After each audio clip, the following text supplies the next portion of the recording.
তো এভরিওয়ান সবাই কেমন আছো? আশা করছি ভালো আছো। আমিও অনেকটা ভালো আছি। তো এখানে একটু বাইকে করে একটা দিদির সাথে দেখা করতে যাচ্ছি। অনেকদিন ধরেই কল করছে, যাওয়া হচ্ছে না। তারপরে বাড়ি আসলাম, বাড়ি এসে এই চুড়িদারটা পরবো ভাবছি। তো তারপরে মাকে বললাম, মা এভাবেই যাব। তো মা বলছে না, এভাবে যাওয়া যাবে না, একটু রেডি হও, এভাবে যাওয়া যাবে না, অনেকজন আসবে।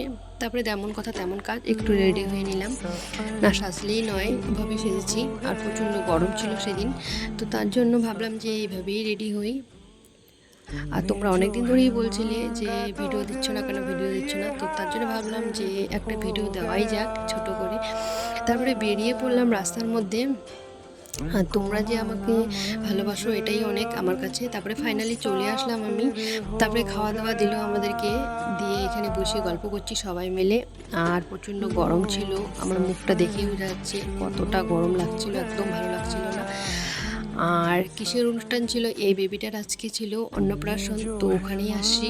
আর প্রচণ্ড কথা বলছে, তো তার জন্য ভাবলাম যে তোমাদের সাথেও শেয়ার করি। তারপরে আর কথা বলছিল না।